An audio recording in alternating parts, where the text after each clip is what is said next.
The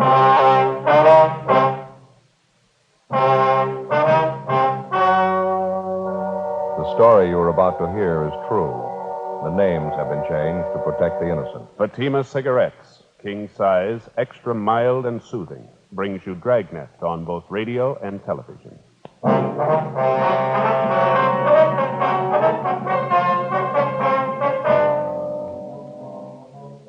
You're a detective sergeant. You're assigned to homicide detail. An unidentified man is abducted from a downtown street. The scene is checked where the man was reported taken. Bloodstains are found on the sidewalk. The abductors escaped in a gray sedan. No one saw the license number. Your job? Get him. Compare Fatima with any other king-size cigarette. Yes, compare Fatima with any other king-size cigarette. 1. Fatima's length filters the smoke 85 millimeters for your protection. 2. Fatima's length cools the smoke for your protection. 3.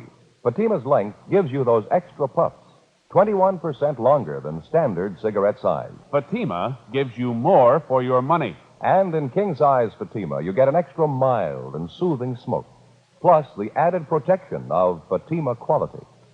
Buy Fatima in the bright, sunny yellow pack.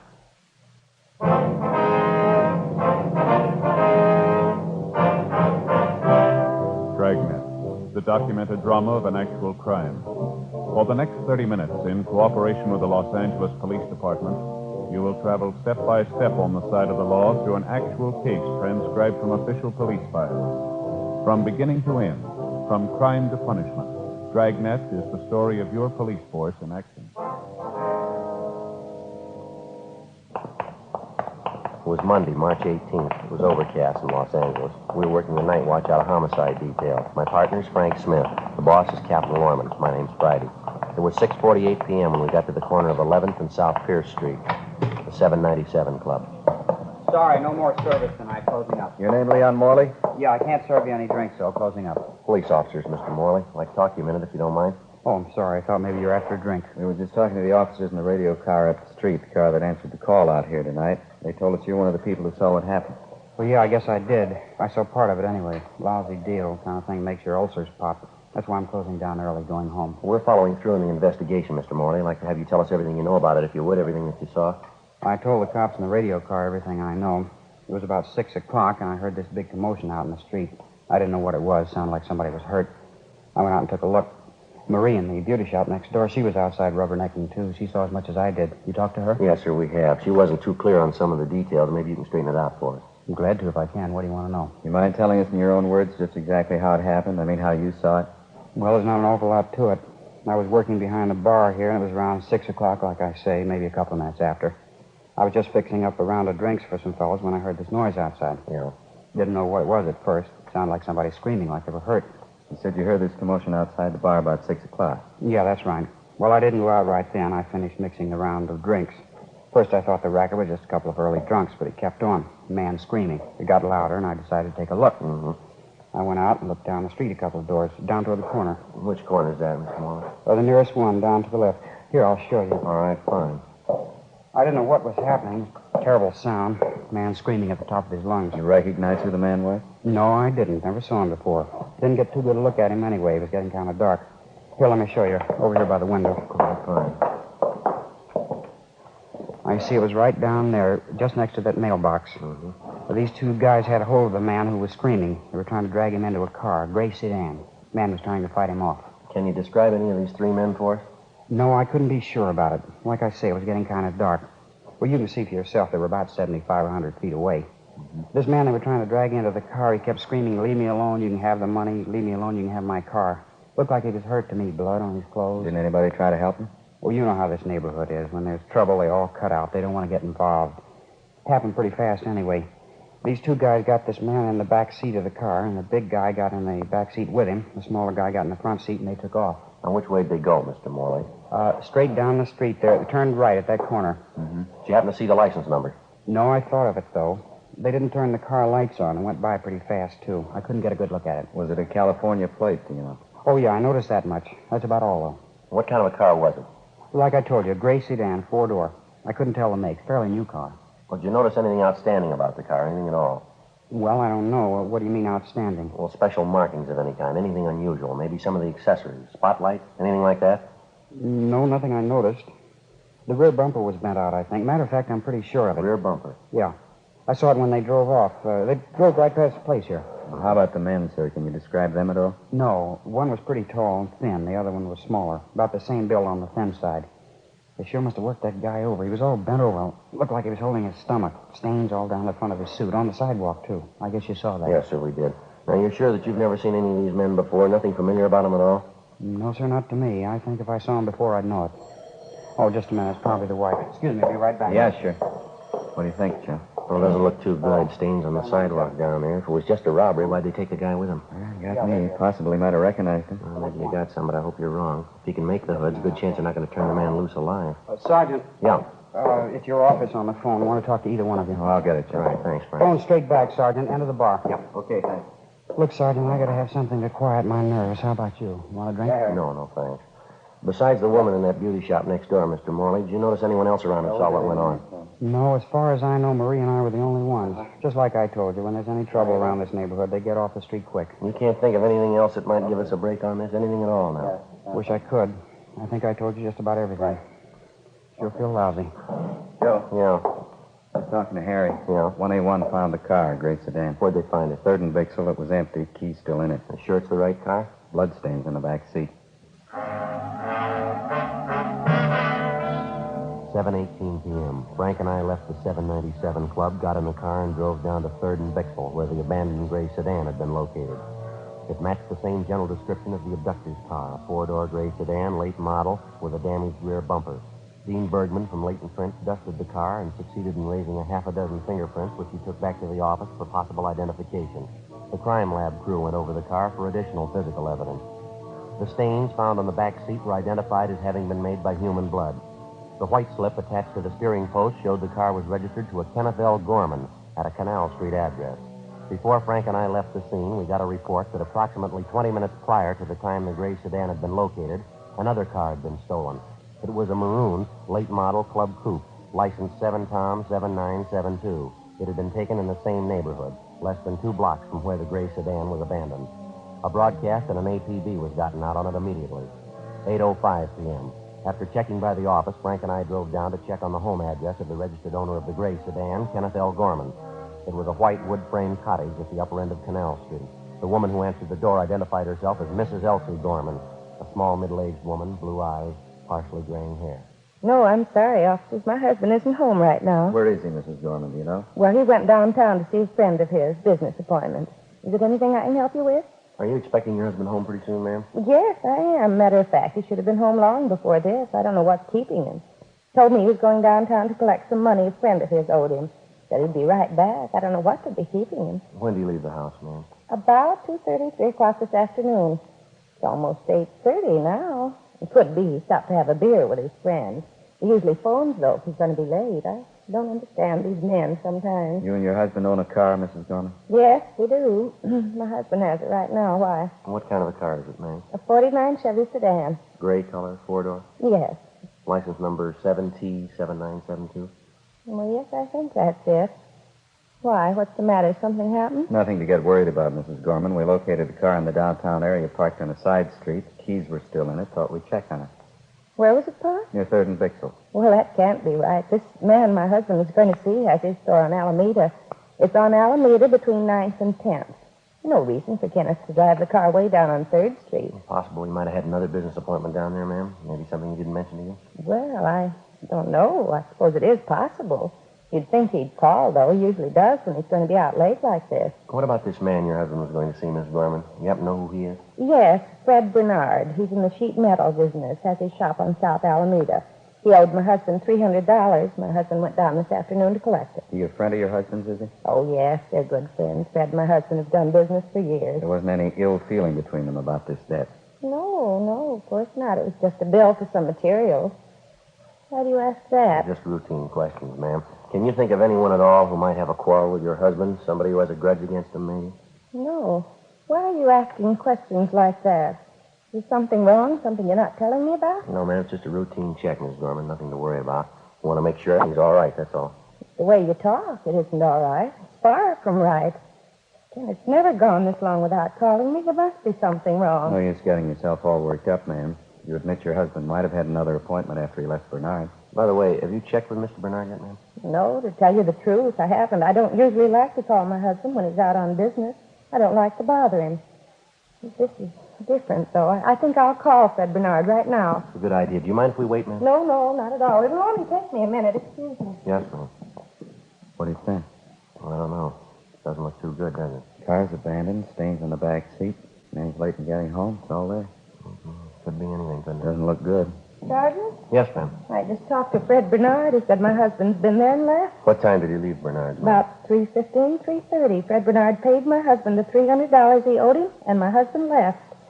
Fred told me my husband asked him if he wouldn't have a glass of beer with him, but Fred said no, he was busy. So my husband said all right, he was going to have a beer at home. Told Fred he was going right home. That was at 3:15 this afternoon. Yes, ma'am. Well, there must be something wrong, I know it. It just isn't like my husband. He wouldn't leave the car like that. If he was late, at least he'd call me.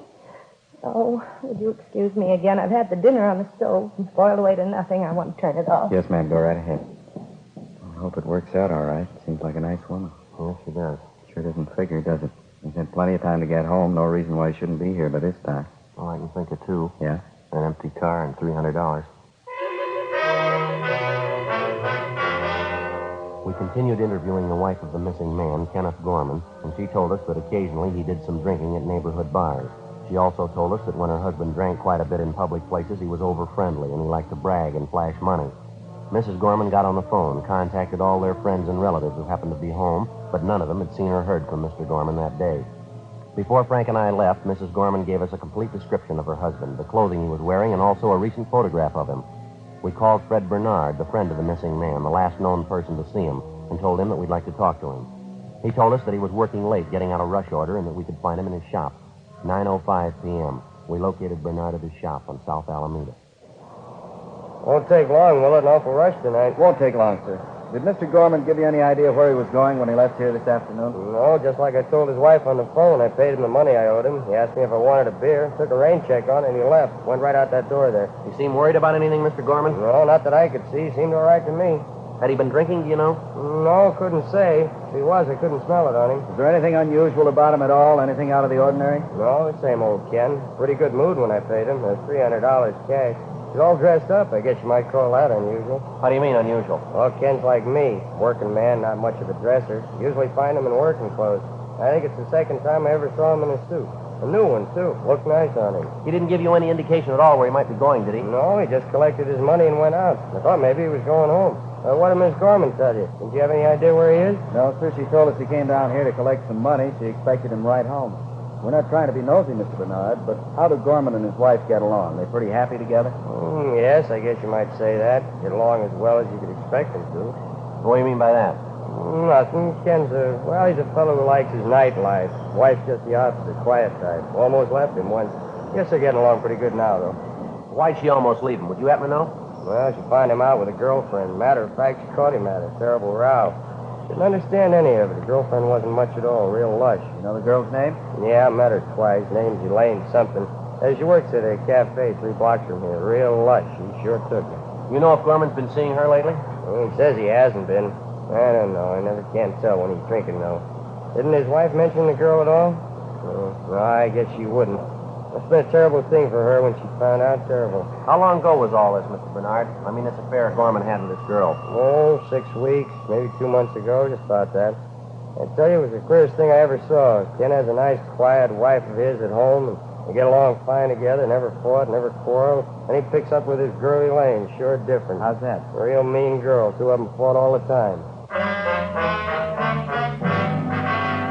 9:40 p.m. We left Fred Bernard at his shop, drove to the restaurant where Gorman's girlfriend reportedly was working as a waitress, and we checked with the manager. He told us a girl by the name of Elaine Summerall had been employed there, but that she'd been fired for drinking on the job. He also told us that he had reason to suspect that Elaine Summerall was not the girl's true name. We showed the cafe manager a picture of Mr. Gorman, and he identified it. He said Gorman had been in that afternoon inquiring about the Summerall girl. Gorman had asked for the girl's forwarding address, but the manager told us that he'd thrown it away. We left our card with him and asked him to contact us immediately in the event the girl returned. 10:18 p.m. We drove back to the city hall and checked in at the office. We ran the name and description of the Summerall girl through R&I, and they told us they had a Summerall girl in the files who answered the description. Elaine Summerall, alias Elaine O'Donnell, alias Elaine Shellman. There were wants out on her for forgery, 3 counts, and grand theft merchandise. We signed out of the office, went across the street to the Federal Cafe, and had a sandwich and a cup of coffee. It wouldn't look so rough if it wasn't for the stains they found in the backseat of that car. It's hard to get around it. Points to more than robbery, doesn't it? M.O. sure strikes me pretty funny, pulling the man off the street like that. Must be either hard up or crazy, huh? Federal Cafe. Just a minute. Friday? Yeah. Phone. Right, thank you. I'll be right back, Frank. Okay. Yeah, Friday talking. Yeah, Glenn. Where? How long ago? Yeah, I see, There wasn't, huh? Yeah, we'll roll on it right now. Tell them we're on our way in, will you? Yeah, right. Thanks, Glenn. Bye. Yeah? Chandler. They just found the maroon coupe, the one stolen in the neighborhood where Gorman's was dropped. Where'd they find it? Picked it off going up through Lancaster, sheriff's deputies. Does it look good on our job? Well, there were 2 men in the car. One of them had a knife, bloodstains on their clothes all over the inside of the car. How's it figure? It doesn't. Not a scratch on either one of them.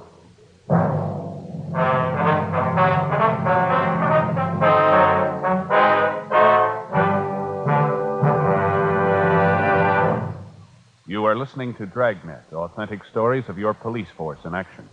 Friends, because of its quality, its extra mildness, its better flavor and aroma, more smokers coast to coast are switching to king-size Fatimas every day. Yes, more smokers coast to coast are finding that in Fatima, the difference is quality. Now, here's the practical way to prove Fatima quality yourself. Compare Fatima with any other king-size cigarette. 1. Fatima's length filters the smoke 85 millimeters for your protection. 2. Fatima's length cools the smoke for your protection. 3. Fatima's length gives you those extra puffs, 21% longer than standard cigarette size. Fatima gives you more for your money. And in king-size Fatima, you get an extra mild and soothing smoke, plus the added protection of Fatima quality. Remember, more and more of your friends are switching to king-size Fatimas. Compare them yourself. King-size Fatima, extra mild and soothing, plus the added protection of Fatima quality. Look for the bright, sunny yellow pack. Buy king-size Fatima.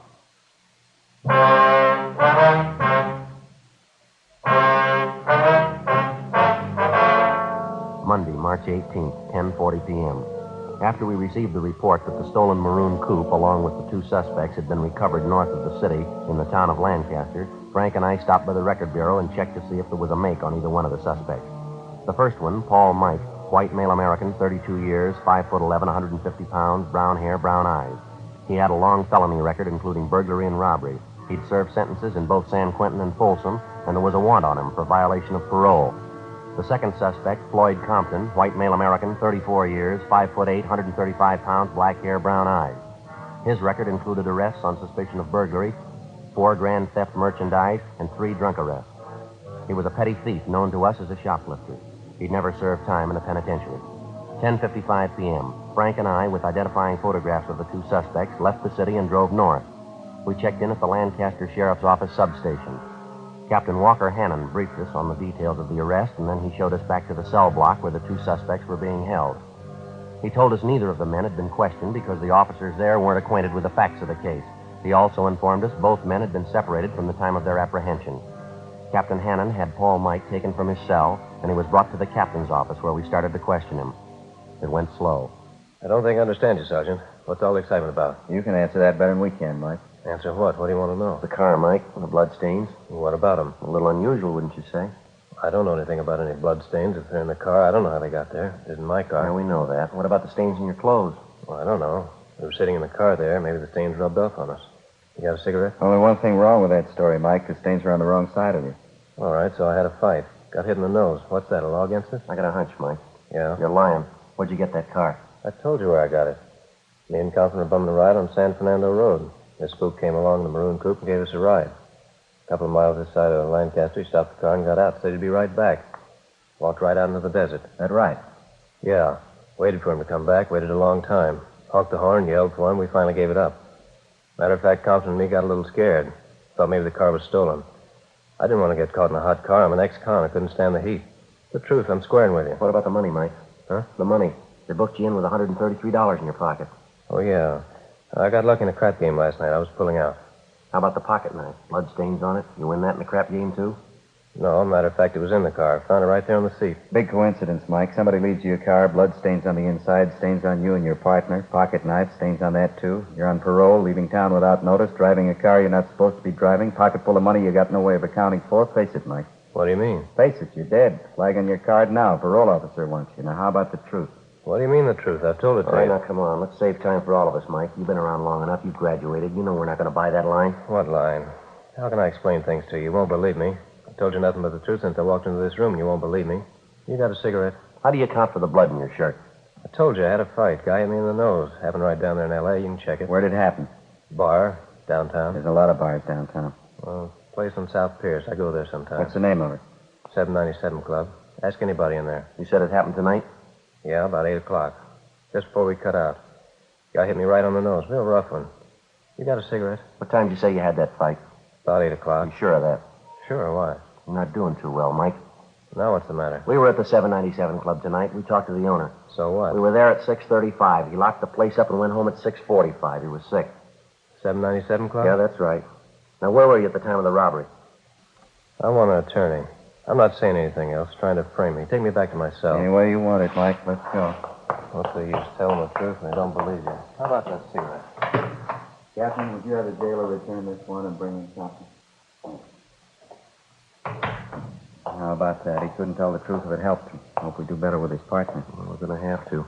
We know we're on the right track. The big question is, what have they done with Gorman? Big guess. 1,000 places they could have dumped him between here and L.A.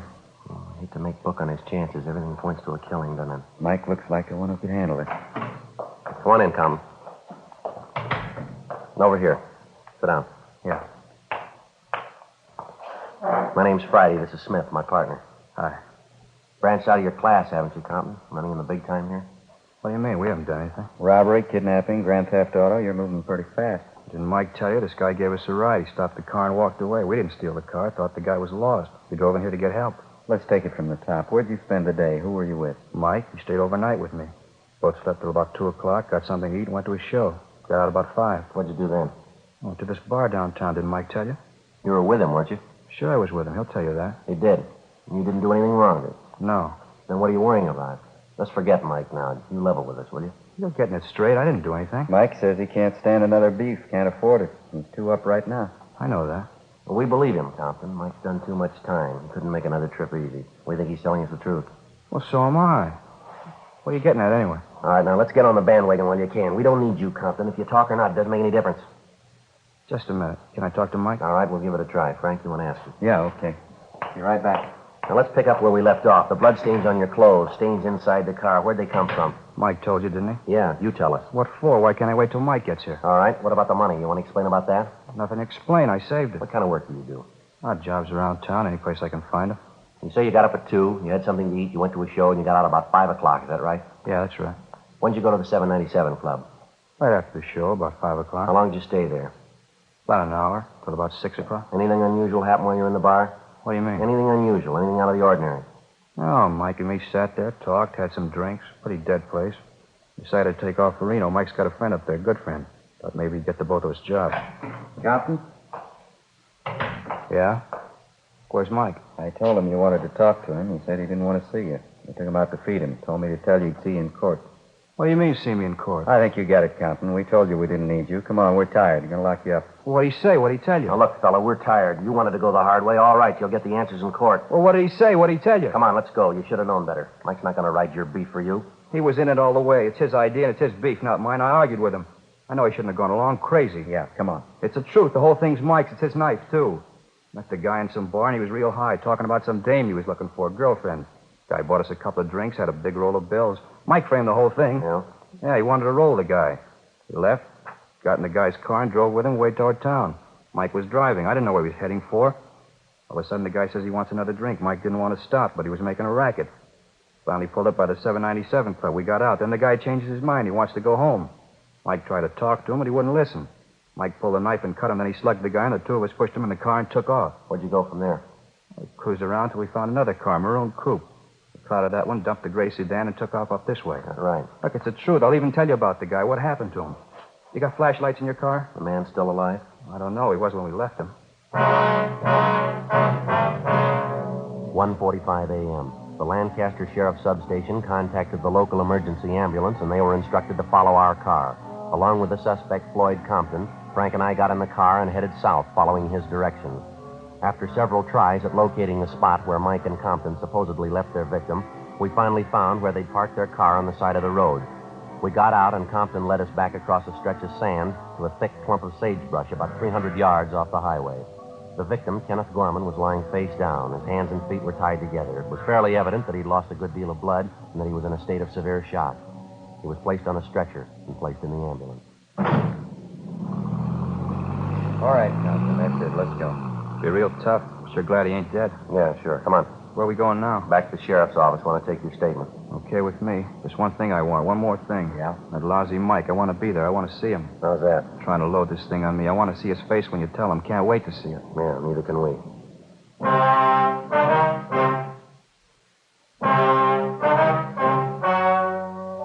The story you have just heard was true. The names were changed to protect the innocent.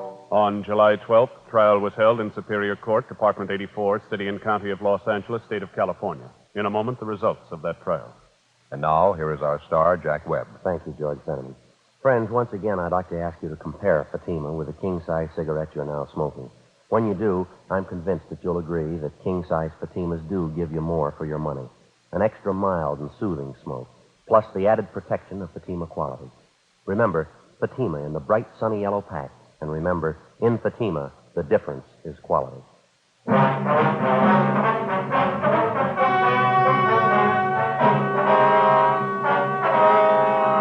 Paul Mike and his accomplice, Floyd Compton, were filed on for violation of Section 209 of the Penal Code, kidnapping for the purpose of robbery, and Section 211 of the Penal Code, robbery in the first degree.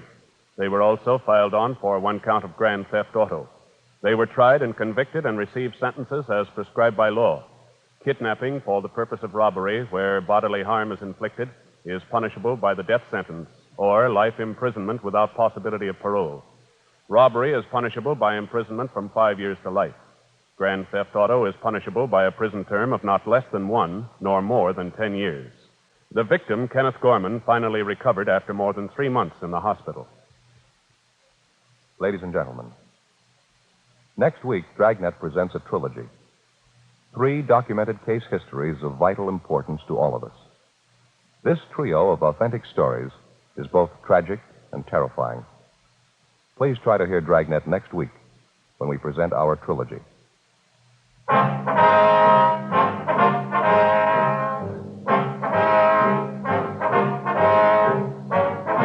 You have just heard Dragnet, a series of authentic cases from official files. Technical advice comes from the Office of Chief of Police W.H. Parker, Los Angeles Police Department. Technical advisors, Captain Jack Donahoe, Sergeant Marty Wynn, Sergeant Vance Brasher. Heard tonight were Vic Perrin, Virginia Gregg, Sam Edwards. Script by Jim Moser. Music by Walter Schumann. Hal Gibney speaking. Ladies and gentlemen, you may now read Dragnet every day on the comic page of your favorite newspaper. Please consult your local daily paper. King Size Fatima has brought you Dragnet, transcribed from Los Angeles.